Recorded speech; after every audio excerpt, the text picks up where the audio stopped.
ونشهد أن سيدنا ونبينا وحبيبنا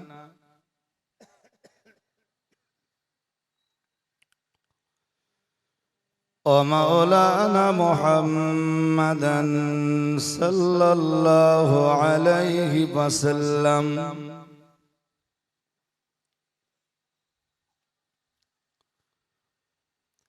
صلى الله عليه وسلم عبده ورسوله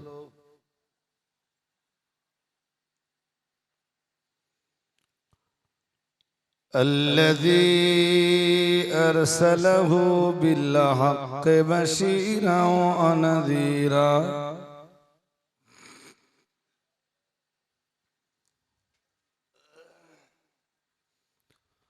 وداعيا إلى الله بإذنه وسراجا منيرا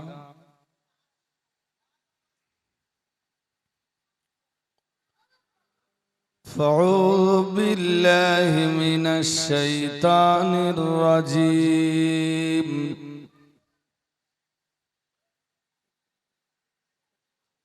بسم الله الرحمن الرحيم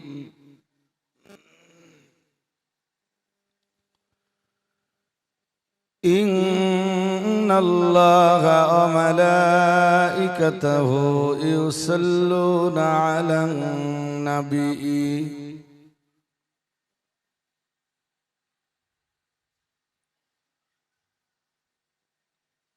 يا أيها الذين آمنوا صلوا عليه وسلموا تسليما اللهم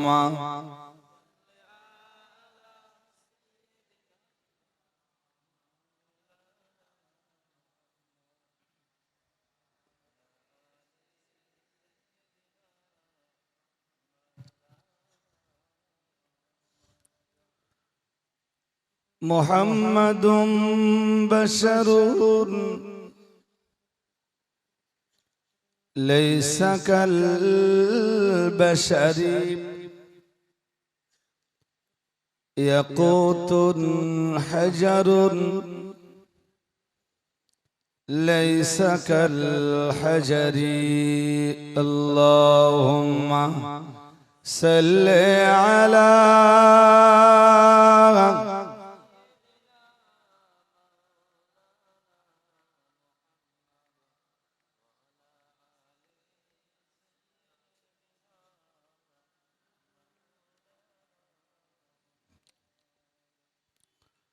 نبينا محمد رسولنا محمد حبيبنا محمد شفيعنا محمد اللهم صل على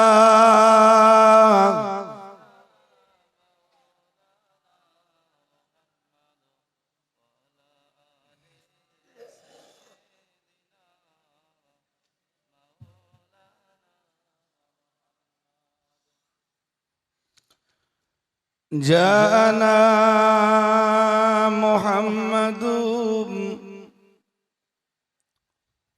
بشيرا نذيرا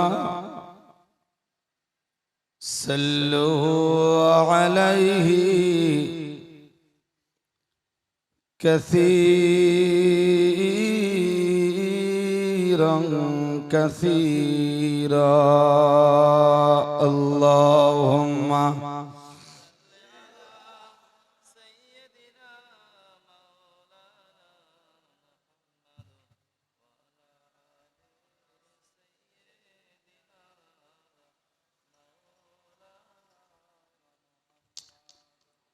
فقد قال الرب سبحانه وتعالى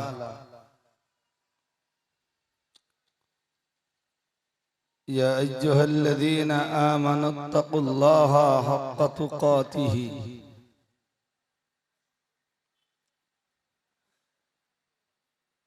صدق الله المولانا العظيم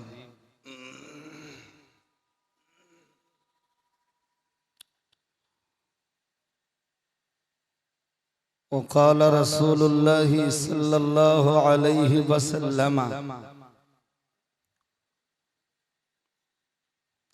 اتق المحارم تكن أعبد الناس صدق رسوله النبي الكريم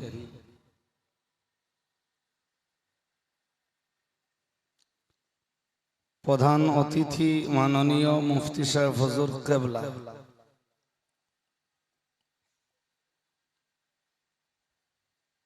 বিশেষ অতিথি বঙ্গনূর পত্রিকার সম্পাদক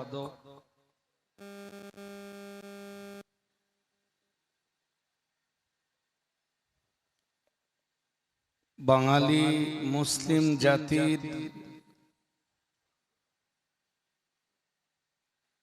শিক্ষা আন্দোলনের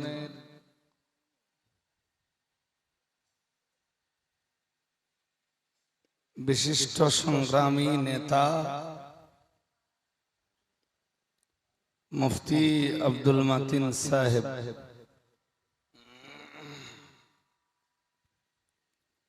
বারাকাল্লাহু ফি হায়াতিহিমা,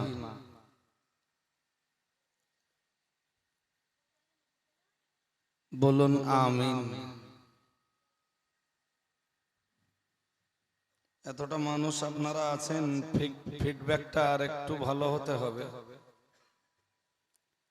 সবাই আওয়াজ দিয়ে বলুন আমিন।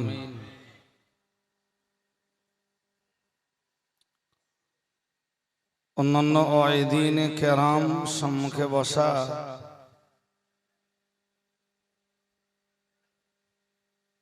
সত্যের সৈনিক, হকের অতন্দ্র প্রহরী,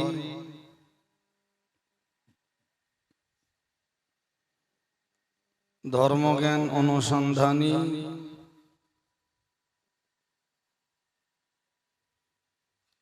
সিংহেরাটি ও সিংহেরাটি পার্শ্বস্থ গ্রাম থেকে আগত শ্রোতা মণ্ডলী, সম্মানিতা পর্দানাসীনা ধার্মিকা দরদিনী মায়েরা,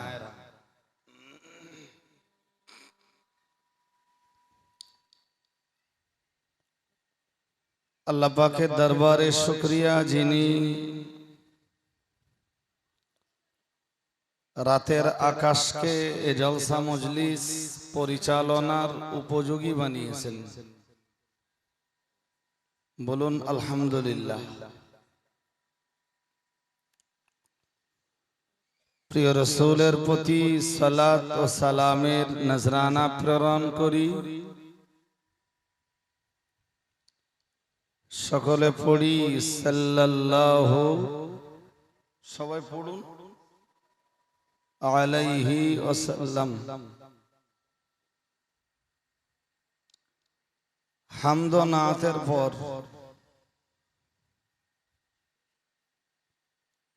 বাংলার দুইজন বিশিষ্ট আলেমে দ্বীন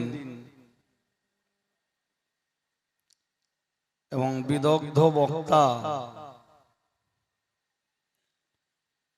আপনাদেরকে নসিহত শুনিয়েছেন।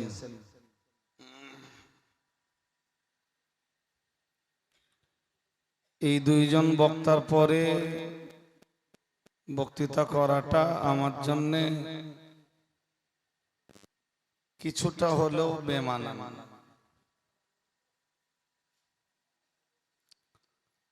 এরপরেও এটাই আজকের কন্ডিশন, এটাই আজকের পরিস্থিতি। এবং আজকের এই কন্ডিশন বা পরিস্থিতি আমরা সকলে মানিয়ে নিতে বাধ্য।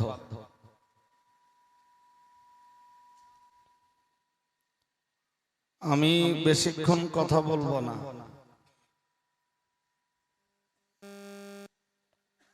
তবে যেটুকু কথা বলবো সেটুকুই আপনাদের ধর্মজীবনের উপযোগী হয়ে উঠবে ইনশাআল্লাহ।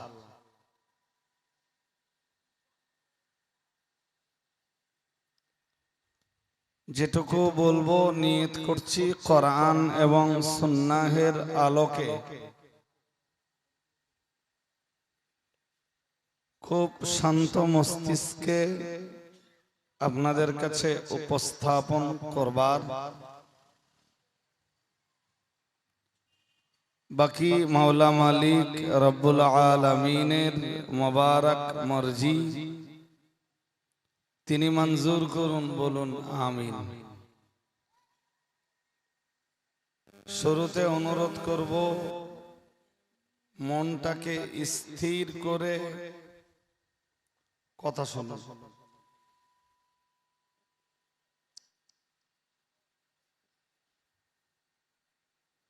আমরা আজকের এই ছোট্ট মজলিস থেকে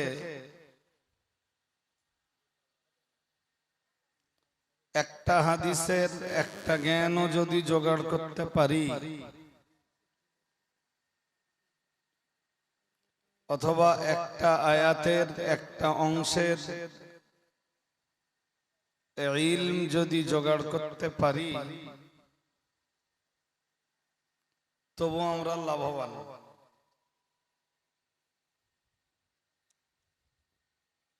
আমি জানি না মুফতি সাহেব কি ওয়াজ করেছেন, মাতিন সাহেব হুজুর কি ওয়াজ করেছেন।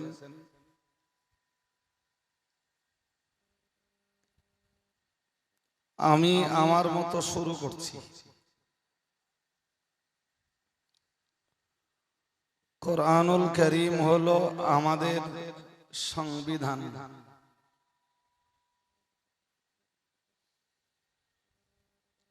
যেরূপ ভাবে আমার মতো আলেম নামের পরিচিত একজন ব্যক্তির জন্য কোরআনুল কারীম সংবিধান,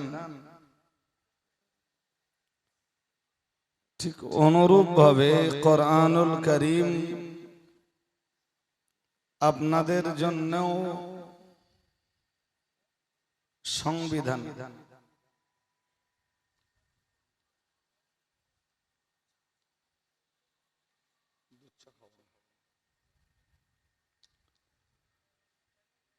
তো কোরআনুল কারীম নামের এই সংবিধান আপনি মেনে না চললে যেমন আপনি অপরাধী,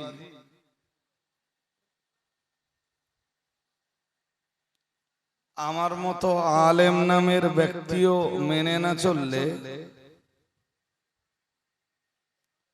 আমিও ঠিক তেমন না, তার চাইতে আরেকটু বেশি অপরাধী।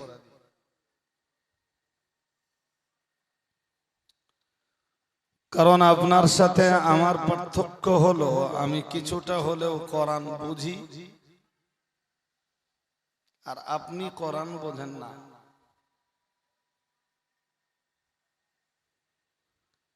সুতরাং কোরআনকে মান্যতা না দেওয়ার কারণে আপনি যদি গুনাহগার হন, অপরাধী বলে বিবেচিত হন, তাহলে কোরআনুল কারীমের এই সংবিধান এর মান্যতা আমি না দিলেও আমিও অপরাধী শুধু নই, আপনার চাইতে বেশ অনেকটা বেশি অপরাধী।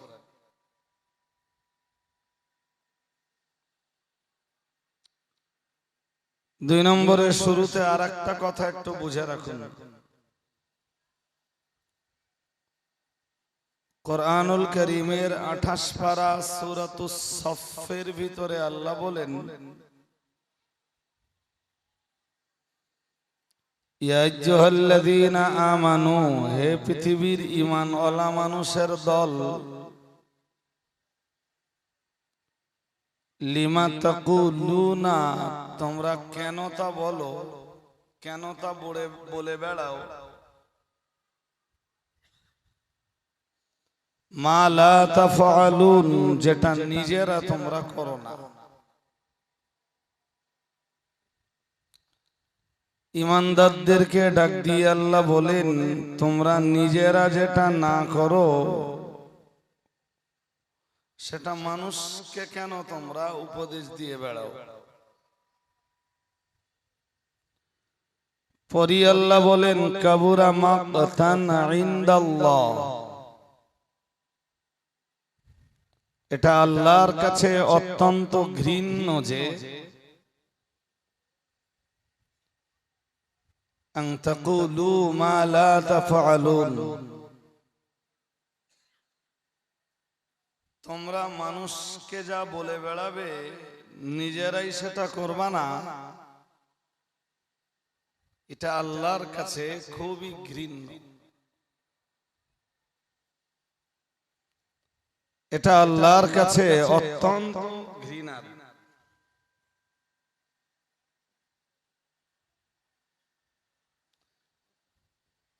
তৃতীয় পর্যায়ে এসে আমি আর একটা আয়াত শোনাবো।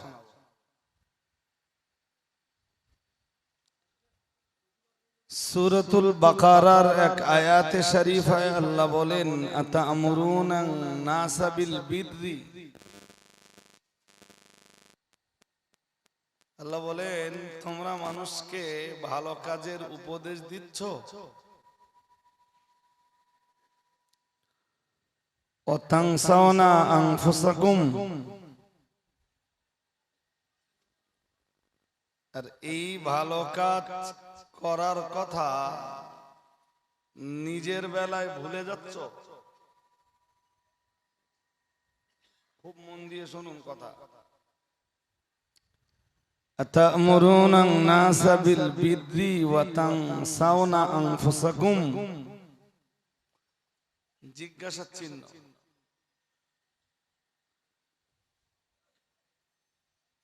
তোমরা মানুষকে ভালো কাজের উপদেশ দাও, নিজেদের বেলায় সেটা ভুলে যাও।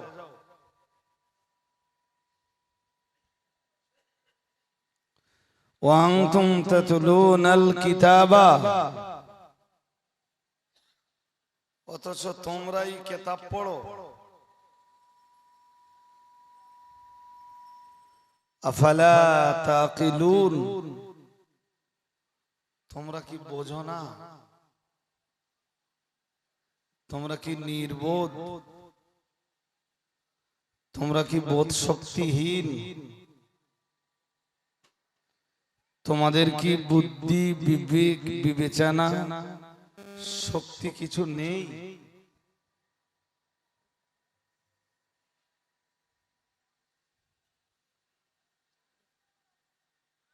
আমার বক্তব্যের শুরুতে এই দুটো তিনটি আয়াতকে মাথায় রেখে চলুন এবার স্টার্ট করি। টাইমটা একটু দেখে নেই, এখন টাইম 11:44। আমরা অন্তত 12:15 পর্যন্ত প্রথম যাই, মানে এখান থেকে 31 মিনিট। যদি দেখি যে এই 31 মিনিট আমার কথা আপনারা নিতে পারছেন, তা আবার 15 মিনিট বাড়বো। না না ঠিক আছে, এমনি খুব অসুবিধা নেই, একদম মোটামুটি করলে হবে না, একটু খুব বেশি হলে বলতে পারেন একটু গরম আছে। এর চেয়ে বেশি কিছু তো না। তা আজকে গরম কত ছিল? 41°C। আমি না গরম এখনো খুব ভালো বুঝতে পারিনি। সবাই বলছে বিরাট গরম, ছুটিও হয়ে গেছে স্কুল। আমি খুব একটা গরম টরম বুঝতে পারি না। বাড়ি এসি রুম আছে, আমি এসি রুমে থাকি না, আমি নন এসি।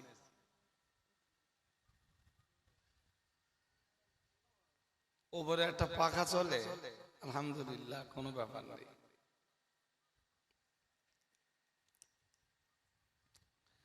একটুখানি যদি গরম সহ্য করেন, আমার ওয়াজে খুব একটা গরম থাকবে না, একটু ঠান্ডা টাইপের ওয়াজ আজকে করি।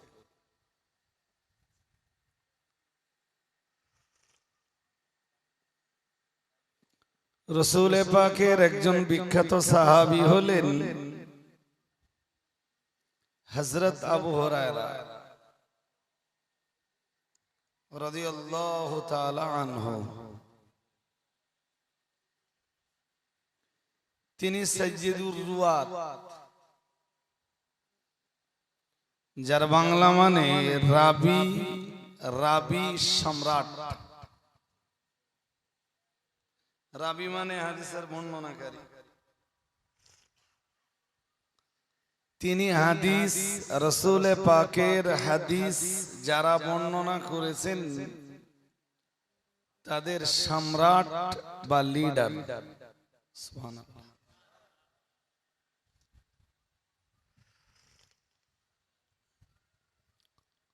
তিরমিজি শরীফের একটা হাদিস এসেছে,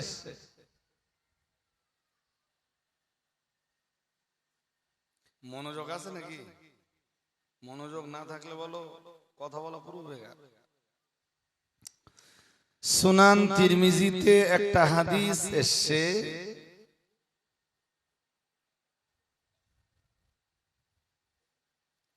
রাসূল করিম সাল্লাল্লাহু আলাইহি ওয়াসাল্লামের প্রিয় সাহাবী সাইয়্যিদুর রুয়াত আবু হুরায়রা রাদিয়াল্লাহু তাআলা আনহু উক্ত হাদিসের বর্ণনাকারী। তিনি বলেন,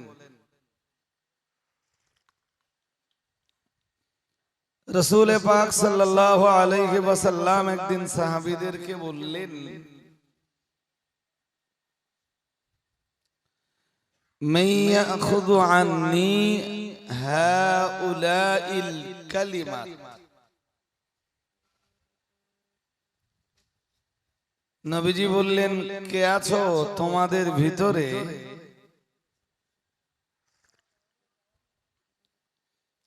আজ আমি তোমাদের কিছু উপদেশ দেব, আমার এই উপদেশগুলোকে রিসিভ এবং অ্যাকসেপ্ট করবা।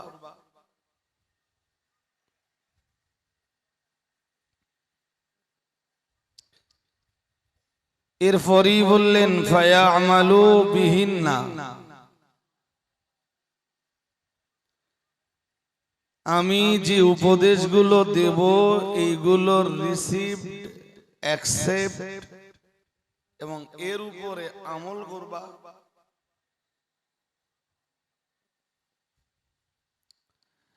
আবার বললেন, আও ইয়ামালু আও ইউআল্লিমুহুন্না মান ইয়ামালুহুন্না, কে আছে তোমাদের ভিতরে আমি যে উপদেশগুলো দেব সেইগুলোকে রিসিভ, অ্যাকসেপ্ট, তার উপরে আমল, এবং যারা আমল করতে চাইবে তাদেরকে শিখিয়ে দেবে।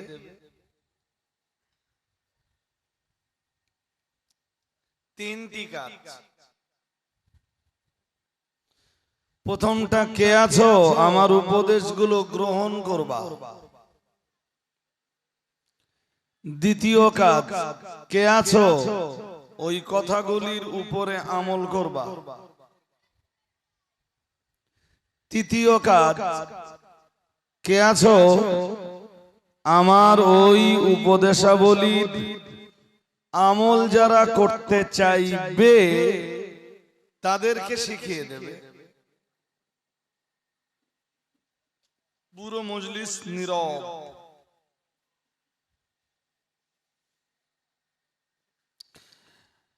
আমি যদি এখন জিজ্ঞেস করি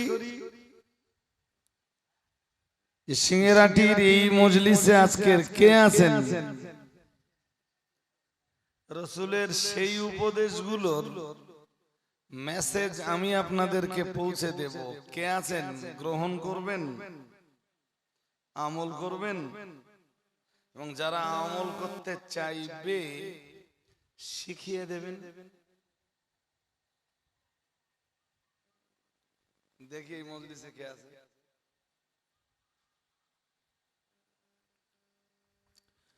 ওয়াজ যদি মনোরঞ্জনের জন্য হয়, শুনে তো লাভ নেই। ওয়াজ যদি আবেগের বশবর্তী হয়ে শোনেন, ওই ওয়াজ শোনার ভিতরে তো ফায়দা নেই।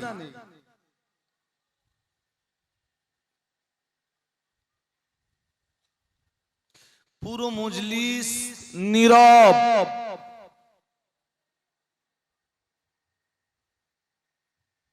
এই যেমন আজকের মজলিস দেখছি নীরব, কেউ আপনারা কিছু বলতেছেন না যে আমি নেব, আমি আমল করব।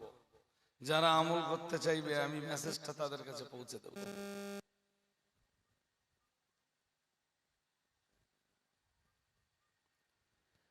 হযরত আবু হুরায়রার বর্ণনা, তিনি বলেন ফাকুলতু আনা ইয়া রাসূলুল্লাহ,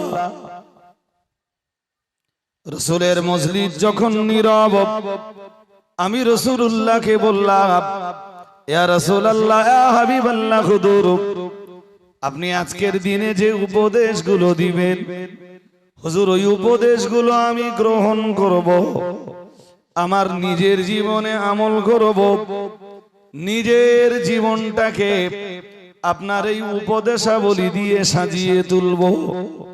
ইয়া রাসূলুল্লাহ ইয়া হাবিবাল্লাহ খুদুর। আর তৃতীয় দায়িত্ব হলো, যারা আমল করতে চাইবে আমি আবু হুরায়রা আপনার উপদেশগুলো তাদের কাছে পৌঁছে দেব, কিংবা যারা আমল করতে চাইবে আমি আবু হুরায়রা তাদেরকে শিখিয়ে দিব। একটু মন খুলে বলে,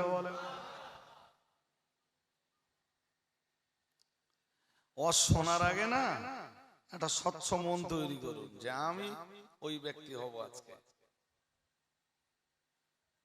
শুনবো, বুঝবো, আমল করব। যারা আমল করতে চাইবেন শিখিয়েও দেব।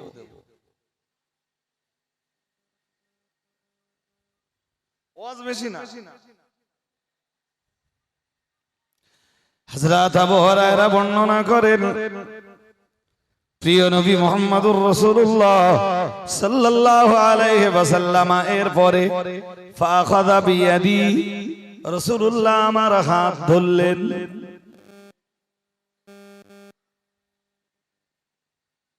খুব মন দিয়ে শুনতে হবে, আমি পার্টিকুলার এটা জানবেন যে কোন মজলিসে কারোর এগেনস্টে বলবার জন্য যাই না। কেউ কোরআন হাদিসের আলোয় ধরা পড়ে, কোরআন হাদিসের কোরআন সুন্নাহের আলো তো জ্বালাতে হবে। হ্যাঁ না কিছু বলেন, জ্বালাতে হবে না। তা আমি কোরআন সুন্নাহের আলো জ্বালানোর পরে কেউ ধরা পড়লো, তার দায় তো আর আমার না।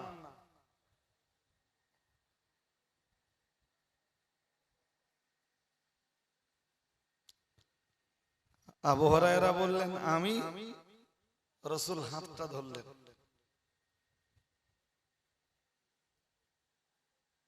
কেন জানেন?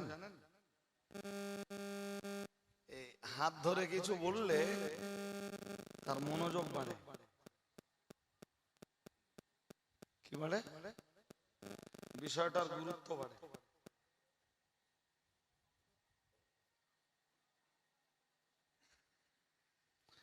হযরত আবু হুরায়রা বলেন, ফাআদ্দা খামসান, প্রিয় নবী মুহাম্মদুর রাসূলুল্লাহ সাল্লাল্লাহু আলাইহি ওয়াসাল্লাম আমার হাত ধরলেন। এরপরে রাসূলুল্লাহ গুনে গুনে আমাকে 5টা উপদেশ দিলেন।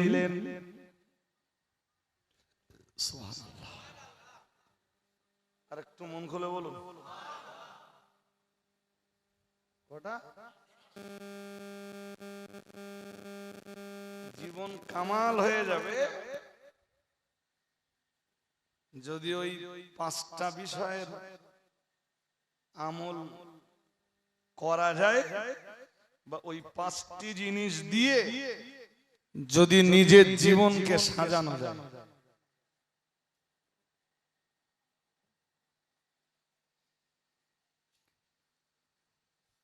প্রথমটা বলে ফেলি নাকি? আর একটু নিয়ত করুন যে আমি লোকে মেনে না চলুক, আমি মেনে চলব।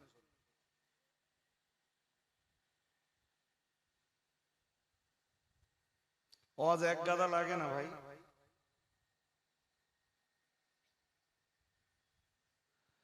আল্লাহ পাকের নবী হযরত আবু হুরায়রাকে গণনা করে করে 5টা উপদেশ দিলেন।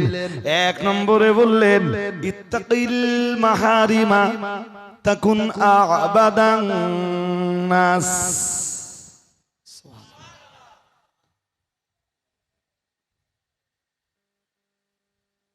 আমি বলো ঠিক তাই বলছি, যা 1500 বছর আগে,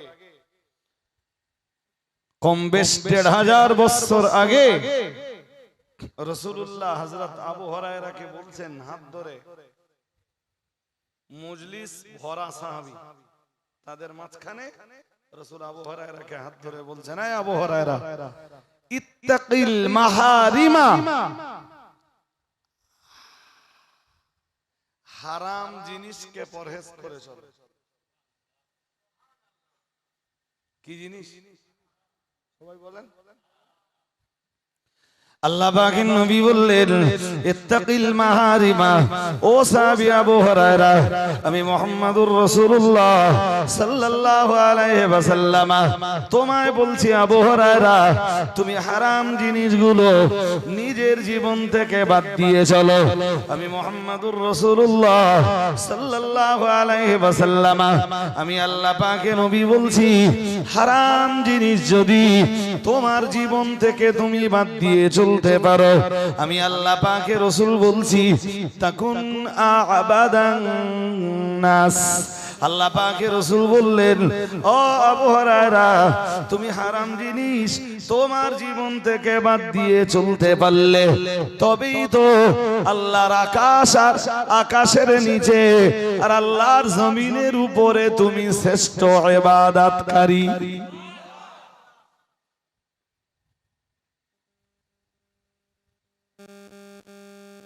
ওইটুকু উপদেশ রাসূলের প্রথম ফার্স্ট উপদেশ।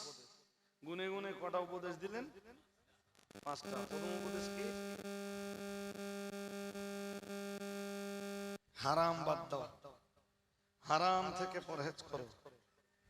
আবু হুরায়রা, হারাম থেকে নিজেকে গুটিয়ে রাখো। আবু হুরায়রা যেন বললেন, হুজুর হারাম বাদ দিলে আমি কি পাবো? নবীজি বললেন, কি পাবে মানে? তাকুন আ'বাদান নাস, তুমি মানব সকলের ভিতরে আল্লাহর শ্রেষ্ঠ আবেদ, তুমি মানব জাতির ভিতরে আল্লাহর শ্রেষ্ঠ ইবাদতকারী রূপে গণ্য হবে।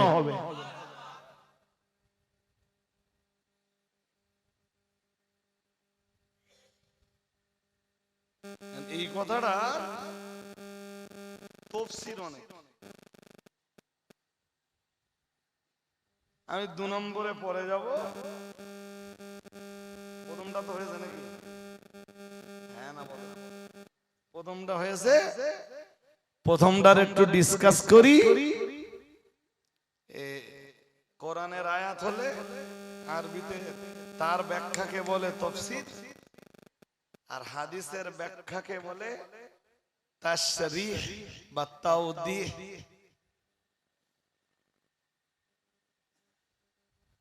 হালকা একটুখানি তাশরীহ। ভাই মনে রাখবেন, আমার দিকে রাস্তায় একদম দেখলে হবে না, বাইক টাইক 2-1টা যাবে, ইঞ্জিন ভ্যানও আসতে পারে, এ রাস্তা। কিন্তু মনোসংযোগ নষ্ট হলে, এই যে মনোসংযোগে আমার কথা শুনছেন, মনোসংযোগ নষ্ট হলে আমি আর এই কথাগুলি এত সুন্দর করে গুছিয়ে আর বলতে পারবো না। একদম ক্লাস করার মতো ক্লাস করাচ্ছি।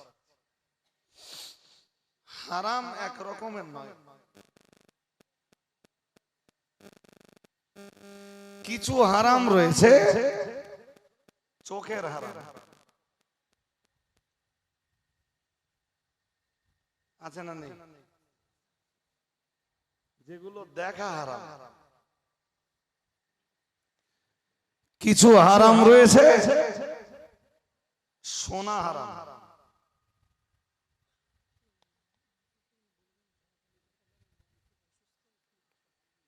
ও হায়াত আলী দফাদার কে আছেন ভাই? বাড়িতে কেউ অসুস্থ? বাড়িতে যান, আপনার বাড়ির লোকেরা আপনাকে তলব করছে। আবার একবার বলছি, হায়াত আলী দফাদার কে আছেন? বাড়িতে যান, বাড়িতে কেউ আছেন অসুস্থ হয়তো, তো তাকে ট্রিটমেন্টের ব্যবস্থা করতে হবে। হাজরিন মন লাগান। তো কিছু হারাম চোখের হারাম, কিছু হারাম বলুন আপনি, বেশ মানে কান দিয়ে শোনা হারাম। কিছু হারাম না জীবের হারাম নেই, আছে কিছু হারাম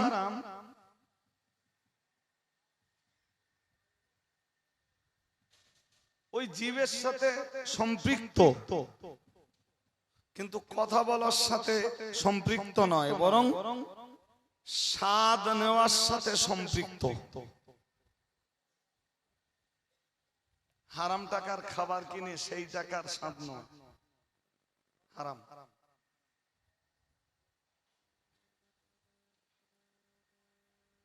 কিছু হারাম তাহলে চোখের, কানের, জিভের কিছু হারাম রয়েছে। সবাই বলছেন না কেন? আমার দিক তাকাতে হবে। কিসের?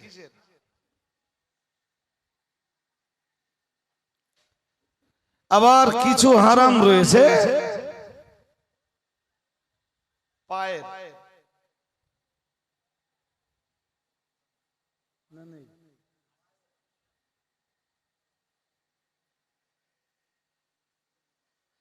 আল্লাহ পাকের কোরআন জানিয়েছে, আল-ইয়াওমা নাখতিমু আলা আফওয়াহিহিম ওয়া তুকাল্লিমুনা আইদিহিম ওয়া তাশহাদু আরজুলুহুম বিমা কানু ইয়াকসিবুন।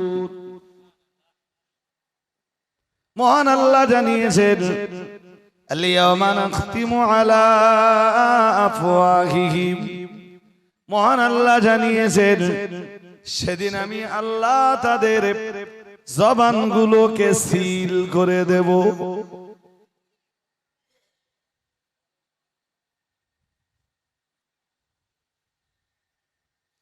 কেন সিল করবেন? সিল করার কারণ সেদিন কিছু মানুষ আল্লাহর আদালতে দাঁড়িয়ে মিথ্যা বলবে।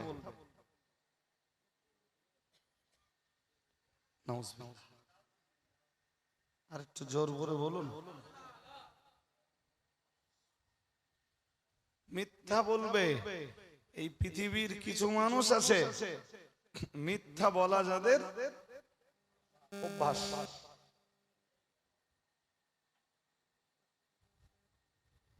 যেই দেখে গেছি গেছি প্রায় ধরা পড়ে গেছি, একটা মিথ্যা বাহানা খুঁজে না। শুধু বাহানা খোঁজে না, নিজের দোষটারে লোকের ঘাড়ে চাপিয়ে দেয়। সে যদি সাধারণ মানুষ হয় সেও অপরাধী, সে যদি কোনো হাফেজে কোরআন হয় সেও অপরাধী, আর সে যদি কোন ইমাম বা আলেম নামের পরিচিত ব্যক্তি হয় সেও ভি অপরাধী। যে বাঁচবার জন্য বাহানা খুঁজে বেড়ায় আর নিজে ধরা পড়ার ভয়ে মিথ্যা কথা বলে দায় লোকের ঘাড়ে চাপিয়ে দেয়।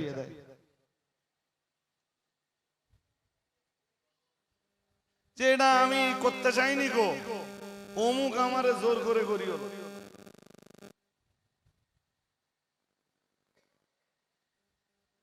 এই কথা শুনছেন নাকি? আমি এটা করতে চাইনি, অমুক আমারে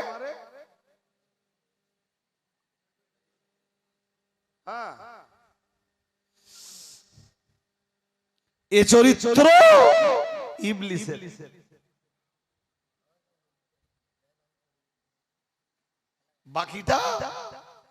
বাকিটা কোরআন হাদিসের বিশদ ব্যাখ্যা।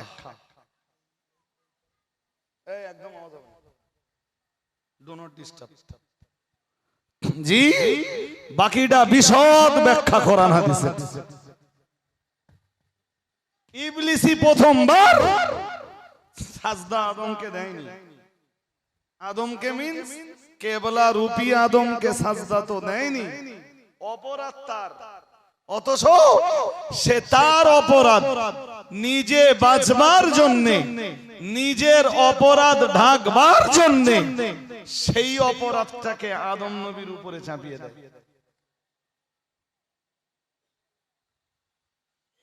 ইবলিস বলেছিল যে আদমের কারণে আমার এই পরিণতি। বাকিটা ইতিহাস বলেছি, ইতিহাস বলবারও সময় নেই জি, আর লম্বা করে উপস্থাপনেরও অবকাশ নেই। শুধু ধরিয়ে দিচ্ছি, সিংহেরাটির মানুষ আপনারা অনেক বুদ্ধি রাখেন, আপনারা বুঝে ফেলবেন। দোষ দিলে আদমের উপরে, দোষ করলে নিজে, আর যখন বললো তখন দায় চাপিয়ে দিলে আদম নবীর উপরে। বললো আদম নবীর কারণে আমার এই পরিণতি। মানে ইবলিসের নিজের দোষে ওই পরিণতি না, বললো আদমের দোষে আমার এই পরিণতি। আপনিও বলতে পারেন যে আমার এই পরিণতি আমার দোষে না, আমার পরিণতি রজব আলী সাহেবের দোষে। আমার এই হাল আমার দোষে নয়, আমার এই হাল রজব আলী সাহেবের দোষে। এতটা অশোনার পরে বলুন তো চরিত্রটা কার? জোর করে বলে না, এই চরিত্রটা ইবলিসের। সে যদি এই চরিত্র কোন সাধারণ মানুষে নাই, সেটাও ইবলিসের সৈনিক। আর এই চরিত্র যদি কোন আলেমের ভিতরে জায়গা পায়, সেটাও ইবলিসের সোলজার। এটা মনে রাখা দরকার।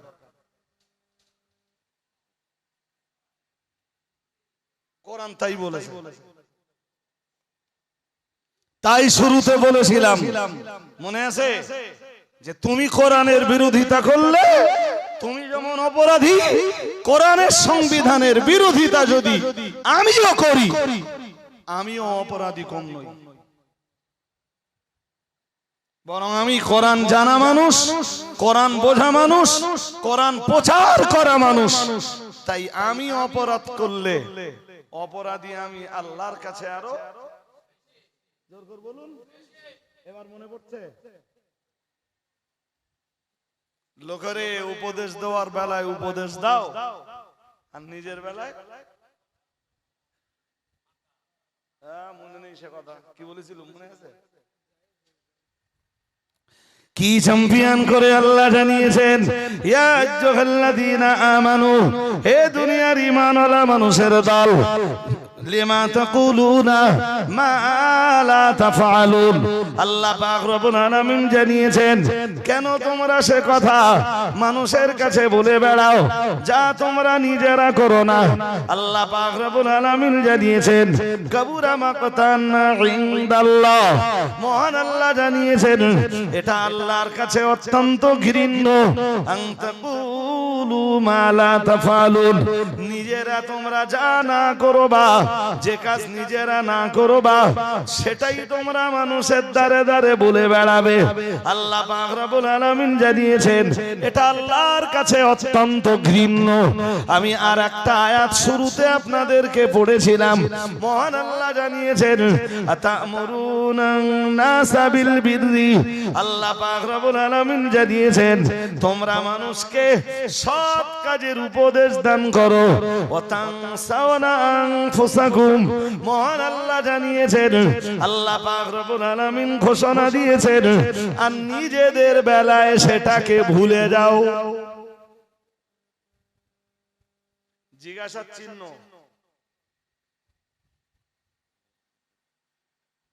লোকেরে ভালো কাজ করতে বলো, নিজেদের বেলায় ভুলে যাও। সাধারণ মানুষদের চরিত্র পাল্টাতে বলো, নিজেদের বেলায় ভুলে যাও। নিজে ইবলিসের চরিত্র নিয়ে বেঁচে থাকো আর লোকেরে সাবধান করো, খবরদার ইবলিসের খপ্পরে পড়ো না ভাই। এটাই তোমাদের চরিত্র। আমি জিগাচ্ছি না, আল্লাহ জিগাচ্ছেন কোরআনে, আতামুরুনান নাসা বিল বিররি ওয়া তানসাউনা আনফুসাকুম ওয়া আনতুম তাতলুনাল কিতাবা আফালা তাকিলুন। এত এত কিতাব পড়ো, মনে থাকে না? ভুলে যাও নিজের বেলায়। শুধু লোকের খবর নাও।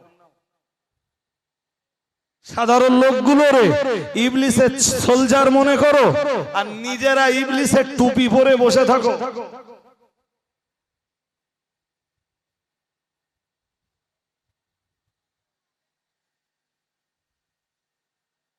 আল্লাহ বুঝবার ক্ষমতা দান করুন, বলুন আমিন। সবাই বলুন না আমিন। জি, তা পৃথিবীতে কিছু লোক আছে ভাই, x Y Z A B C. অসুবিধা হচ্ছে আপনাদের নাকি? হয় না তো? হয় না। সে যারাই হোক ভাই, তারা কি করে বাঁচবার জন্য মিথ্যার আশ্রয় নেয়। এই যে একটু আগে বলছিলাম, যত রকমের হারাম আছে তার ভিতরের এক হারাম আছে জীবের। কি কি হারাম আছে একটু বলেন দেখি, আপনাদেরকে শুনতেছি। দুই একজন অন্তত বলেন, অনেক শ্রোতা তো আমাদের বহু মজলিসের শ্রোতা।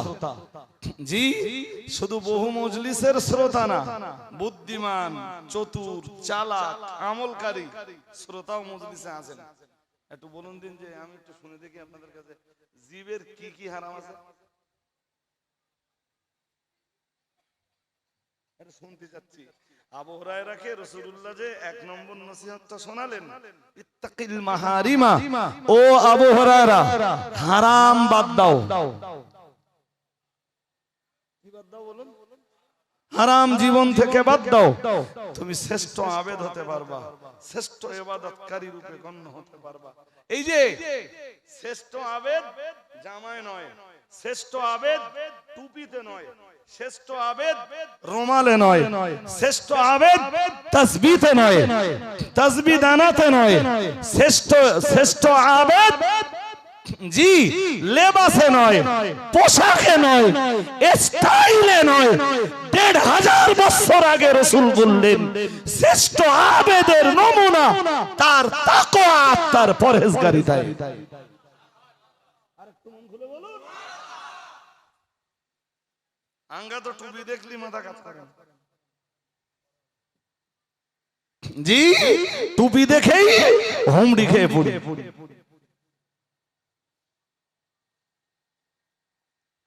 আমার জীবনে আমি কম টুপি দেখিনি, বলো ভাই, কম টুপি দেখিনি, বহু টুপি দেখেছি। জি, আমার নিজেরও ভয় হয়। আল্লাহর কাছে শুধু দোয়া করুন জীবনে যেন কদমটা পিছলে না যায়। বলুন আমিন। সবাই বলুন আমিন। কদম বলো, যে কোনো মুহূর্তে, যে কোনো কন্ডিশনে, যে কোনো সময়ে পিছলে যেতে পারে। পিছলে দেওয়ার জন্য লড়াই চালিয়ে যাচ্ছে ইবলিস শয়তান।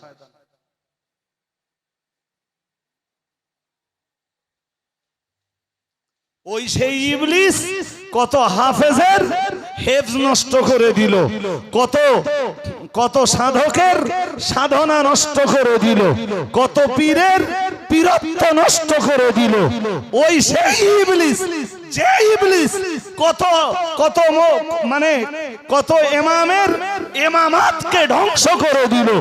ওই সেই ইবলিস জি, যে কত কত আবেদ বান্দার ইবাদতকে নষ্ট করে দিল, ইলমের জায়গা থেকে কদম মানে কদমটাকে পিছলে দিল। জি, ভিতরে ছিল কোরআনের কোরআনুল কারীমের পূর্ণাঙ্গ হেফজ এবং তার আমল, সেই জায়গা থেকে কদম পিছলে দিত।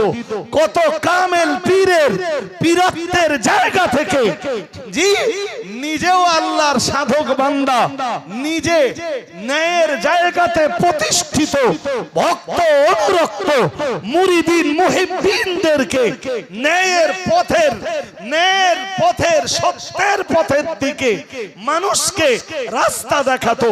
এরপরও এরকম কত মানুষকে ইবলিস কদম পিছলে দিল। আমার কদম পিছলে দেবে তো ইবলিসের শনি মঙ্গলবার লাগবে না। বড় পীর সাহেবের কাছেও এসেছিল ইবলিস, ইমাম ফখরুদ্দিন রাজির কাছেও এসেছিল। আমি কে ও শুনছেন নাকি? মনোযোগ আছে?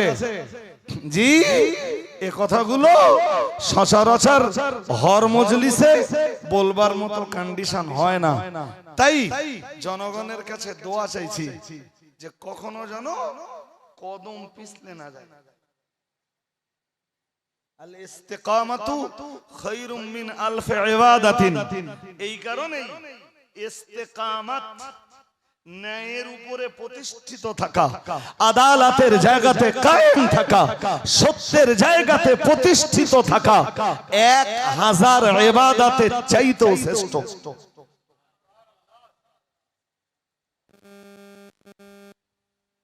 কি বলছি বুঝতে অসুবিধা হচ্ছে?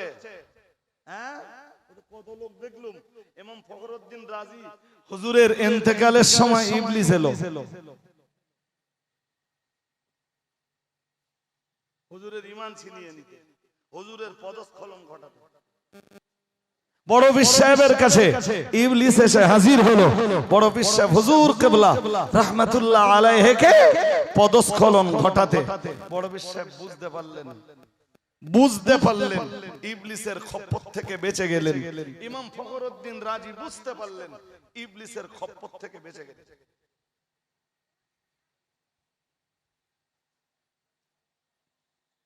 কাজ যে এক লেখা বই পড়েছিলাম, বইটা আজও বাড়িতে আছে। আমি তখন ছেলে মানুষ, বইটা যখন কিনেছিল, বইটার নাম তালবিসে ইবলিস। এক চূড়া, এখন বোধহয় বাজারে বইটার বাংলা বেরিয়েছে। জি, সময় থাকে তো বইটা একটু পড়ে দেখবেন। ইবলিসের খপ্পর থেকে বাঁচার উপায়। ইবলিস আমার কাছে যে সূরাত নিয়ে আসে আপনার কাছে ওই সূরাতে যাবে না। আমার কাছে যে আপনার কাছে যে সূরাতে আসবে পাশের আরেকজন ভাইয়ের কাছে ওই সূরাতে যাবে না। পাশের আরেকজন ভাইয়ের কাছে যে সূরাতে যাবে ওই সূরাতে ইবলিস আরেকজনের কাছে যাবে না। আরেকজনের কাছে ইবলিস যে সূরাতে যাবে সেই সূরাতে ইবলিস ও গিরগিটির মতো রং বদলাতেই থাকবে।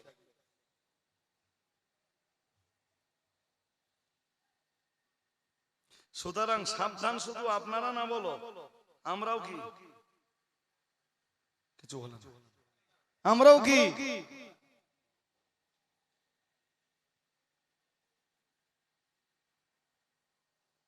কেন বলেন? হাদিস শরীফে দুটো হাদিস এসেছে জানেন। এসব বললে ভাই অনেক সময় লাগবে, অনেক সময়। এক হাদিসে এসেছে, যদিও ভিন্ন ভিন্ন সনদ, সনদ আলাদা আলাদা, আবার সনদ কি যদি বোঝাতে যাই সময় যাবে। আল্লাহ পাকের রাসূল জানিয়েছেন সালাসাতুল লা ইউকাল্লিমুহুমুল্লাহু ইয়াওমাল কিয়ামাতি ওয়া লা ইয়ানজুরু ইলাইহিম ওয়া লা ইউযাক্কিহিম ওয়া লাহুম আযাবুন আলীম।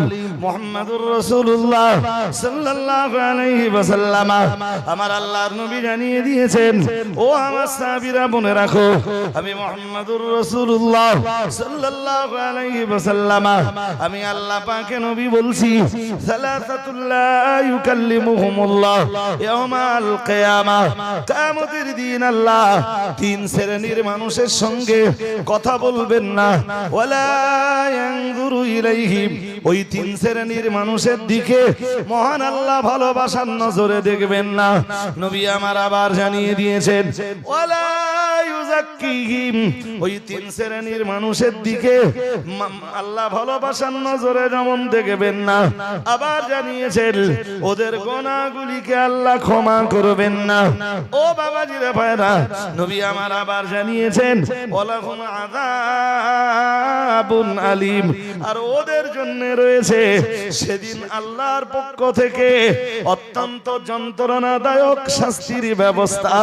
মুহাম্মাদুর রাসূলুল্লাহ সাল্লাল্লাহু আলাইহি ওয়াসাল্লাম আমার আল্লাহর নবী এক নম্বরে জানিয়েছেন আল আলিমুল কাযযাব। রাসূলুল্লাহ এক নম্বরে জানিয়েছেন যে তিন শ্রেণীর মানুষের দিকে আল্লাহ ভালোবাসার নজরে দেখবেন না, যাদের সঙ্গে কথা বলবেন না, যাদের গুনাহ আল্লাহ মাফ করবেন না, যাদের জন্য অত্যন্ত দরদনাক শাস্তির ব্যবস্থা আল্লাহ করে রেখেছেন, ওই তিন শ্রেণীর ভিতরে প্রথম শ্রেণী হলো আল আলিমুল কাযযাব।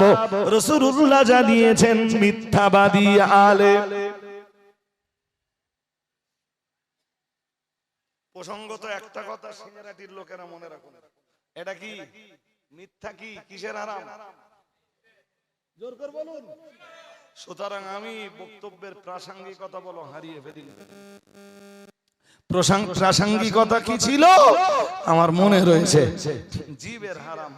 আর রাসূল বলেছেন মিথ্যাবাদী আলেমের পরিণতি কি? আল্লাহ কিয়ামতের দিন তার সাথে কথা বলবেন না, তার দিকে ভালোবাসার নজরে দেখবেন না, জি তাকে আল্লাহ ক্ষমা করবেন না। তার জন্য কি আছে ভুলে গেছেন? বাংলাটা মনে রাখুন, যন্ত্রণাদায়ক শাস্তি, দরদনাক আযাব। মানে এমন শাস্তি যা তাকে দরদ দেবে।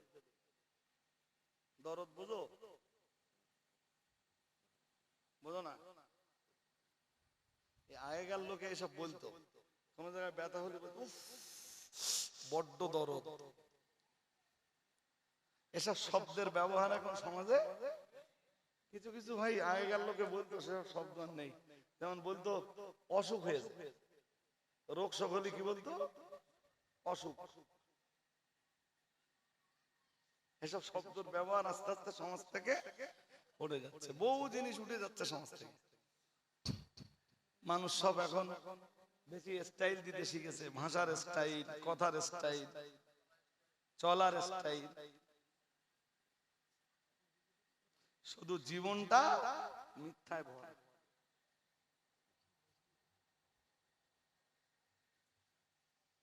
সিঙ্গারাটির লোকেরা একটু মনে রাখুন, সব সময় মনে রাখবেন, সত্যের জয়, মিথ্যার লয়। মিথ্যার লয় বা ক্ষয়।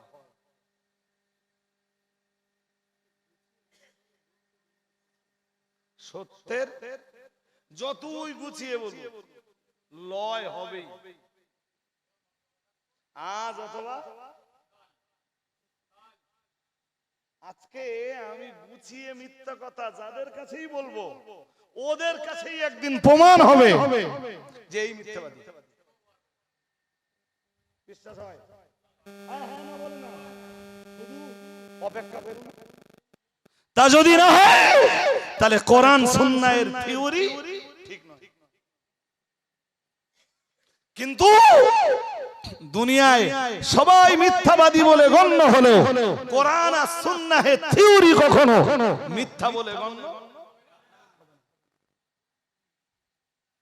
কোরআন সত্য, হাদিস সত্য। আমার কথা বুঝতেছেন? হ্যাঁ, যতই গুছিয়ে গুছিয়ে গুছিয়ে গুছিয়ে মিথ্যা কথা বলুক, যাদের কাছে গুছিয়ে গুছিয়ে মিথ্যাগুলো বলা হচ্ছে এদের কাছেই একদিন প্রমাণ হবে যে মিথ্যাবাদী।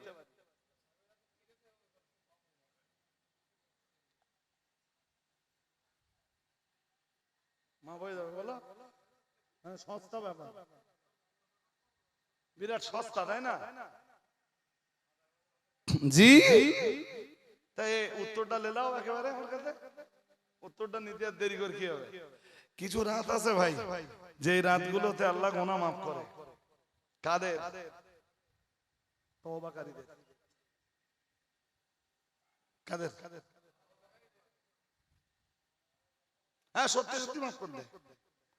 আল্লাহ পাকের কোরআন জানিয়েছে, আল্লাহ পাক রব্বুল আলামিন জানিয়েছেন, ইয়া আইয়ুহাল্লাযীনা আমানু তুবু ইলাল্লাহি তাওবাতান নাসুহা। মহান আল্লাহ জানিয়েছেন, ইয়া আইয়ুহাল্লাযীনা আমানু, হে দুনিয়ার ঈমানওয়ালা মানুষের দল, তুবু ইলাল্লাহি, তোমরা আল্লাহর কাছে তওবা করো, তাওবাতান নাসুহা, খাঁটি অন্তঃকরণে তওবা করো, আল্লাহর কাছে তোমরা তওবায়ে নাসুহা করো। ও বাবাজিরা ভাইরা, এই তাওবায়ে নাসুহার ব্যাখ্যায় মুফাসসিরিনে হযরতরা, মুফাসসিরিনে ইযাম তাওবায়ে নাসুহার ব্যাখ্যায় পরিষ্কার লিখেছেন, তাওবায়ে নাসুহা হলো একজন মানুষের জীবনের এমন তওবা, যে তওবা করার পরে বান্দার ওই পাপে কামব্যাক করবে না, ওই পাপে কোনোদিন ফিরে আসবে না। ওই তওবাটাই হলো তাওবায়ে নাসুহা।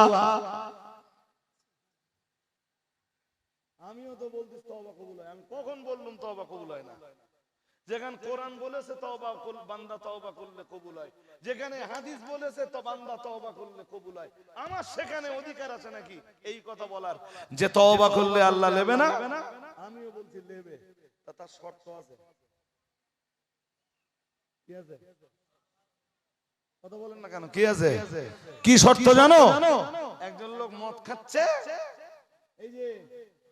এই যে শবে বরাতের রাত বা কদরের রাতে তওবা করছে, আমি মদ খাবো না। সত্যি সত্যি যদি সারা জীবনে কোনোদিন আর মদের বোতল স্পর্শ না করে, তখন ওর তওবা কবুল হবে। There is no doubt.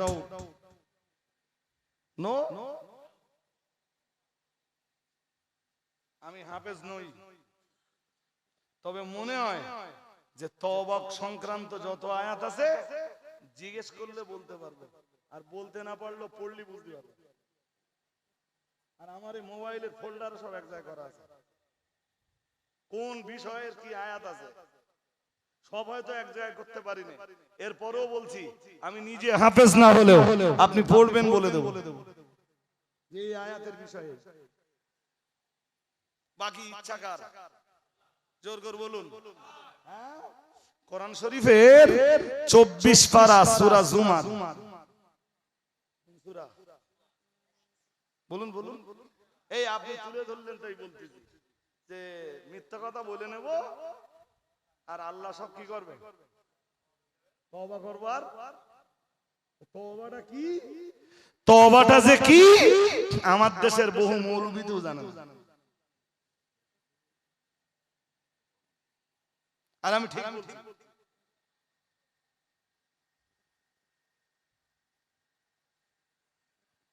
সূরা জুমারের এত কথা বললে তো ভোর হয়ে যাবে। সূরা জুমারের 53 আর 54 নম্বর আয়াতে আল্লাহ বলেন, 53 নম্বর আয়াতটা হালকা করে বলে নেই, নাহলে ঠিক মানে মজবে না আর কি। হ্যাঁ, ইয়া ইবাদিয়াল্লাযীনা আসরাফু আলা আনফুসিহিম লা তাকনাতু মির রাহমাতিল্লাহ ইন্নাল্লাহা ইয়াগফিরুয যুনুবা জামিআ ইন্নাহু হুয়াল গফুরুর রহিম। আল্লাহ পাক রব্বুল আলামিন জানিয়েছেন, হে আমার বান্দা সকল, আমি আল্লাহ পাক রব্বুল আলামিন বলছি, ইয়া ইবাদিয়াল্লাযীনা আসরাফু, হে আমার বান্দা সকল, যারা গুনাহ করে করে করে করে নিজেদের নফসের উপরে অত্যাচার করেছো, নিজেদের নফসের উপরে যারা জুলুম করেছো, আমি আল্লাহ পাক রব্বুল আলামিন বলছি, লা তাকনাতু মির রাহমাতিল্লাহ, কখনোই তুমি ভেবো না তোমার গুনাহ আল্লাহ মাফ করবেন না, তোমার পাপ আল্লাহ মোচন করবেন না, এমনটা জানো তুমি কখনোই ভেবো না। তুমি আল্লাহর রহমত থেকে নিরাশ হয়ে যেও না, তুমি আল্লাহর মাগফিরাত থেকে নিরাশ হয়ে যেও না। আল্লাহ পাক রব্বুল আলামিন জানিয়েছেন, ইন্নাল্লাহা ইয়াগফিরুয যুনুবা জামিআ, ও বান্দা মনে রাখো, হে ওই সকল বান্দার দল মনে রাখো, যারা পাপ করে করে করে করে নিজেদের আত্মার উপরে জুলুম করেছো, নিজেদের নফসের উপরে যারা অত্যাচার করেছো, আমি আল্লাহ পাক রব্বুল আলামিন বলছি, ভেবো না তোমরা আল্লাহ তোমাদেরকে ক্ষমা করবেন না, আল্লাহর মাগফিরাত তোমাদের নসিবে আর জুড়বে না, আল্লাহ তোমাদেরকে আর মাফ করবেন না, আল্লাহর মাগফিরাত তোমরা আর পাবে না। খবরদার জানো এমনটা তোমরা ভেবো না। আমি আল্লাহ পাক রব্বুল আলামিন বলছি, ইন্নাল্লাহা ইয়াগফিরুয যুনুবা জামিআ, আল্লাহ পাক রব্বুল আলামিন জানিয়েছেন, নিশ্চয়ই আল্লাহ তার বান্দাদিগের গুনাহ সকলকে maaf করে দেয়, আল্লাহ তার বান্দাদের সব গুনাহ maaf করে দেন। ইন্নাল্লাহা ইয়াগফিরুয যুনুবা জামিআ ইন্নাহু হুয়াল গফুরুর রহিম, নিশ্চয়ই আমার আল্লাহ দয়াময় এবং ক্ষমাকারী। ও বাবাজিরা ভাইরা, এটা সূরা জুমারের 53 নম্বর আয়াত। যত পাপী আছে কেউ যেন নিরাশ না হয় আল্লাহর রহমত থেকে, কেউ যেন আল্লাহর মাগফিরাত থেকে মাহরুম হয়ে না পড়ে। আল্লাহ পাকের কাছে যেন ক্ষমা চাইতে থাকে। আমরা যেন বললাম, ও রব্বুল আলামিন আল্লাহ, আকাশের নিচে জমিনের উপরে যত পাপী আছে সবাই যদি আপনার কাছে ক্ষমা চায়, আল্লাহ আপনি কি ক্ষমা করে দিবেন? আল্লাহ পাক রব্বুল আলামিন বললেন, ইন্নাল্লাহা ইয়াগফিরুয যুনুবা জামিআ ইন্নাহু হুয়াল গফুরুর রহিম। আমার আকাশের নিচে, আমার জমিনের উপরে যত পাপী আছে, যত গুনাহগার আছে, আমি সবাইকে ক্ষমা করে দিব। তবে তার জন্য দুইটা শর্ত আছে। আমরা বললাম, আল্লাহ শর্ত কি? মহান রব্বুল আলামিন আল্লাহ সূরা জুমারের 53 নম্বর আয়াতের পরে 54 নম্বর আয়াতে যে দুইটা শর্ত দিলেন, আল্লাহ পাক রব্বুল আলামিন বললেন, আল্লাহ পাক রব্বুল আলামিন ঘোষণা দিলেন, ওয়ানিবু ইলা রাব্বিকুম। আল্লাহ পাক রব্বুল আলামিন বললেন, তুই যে পাপের ভিতরে আছিস, তোরা যে পাপের ভিতরে আছিস, পাপটা ছেড়ে তোর রবের দিকে চেহারা ঘোরাবি। তোদের রব তোদের পিছনের জিন্দেগির গুনাহগুলোরে মাফ করে দিবেন। মৌলভীরা 53 নম্বর আয়াতটা বলে আর 54 নম্বর আয়াতটা মানুষের কাছে বলে না।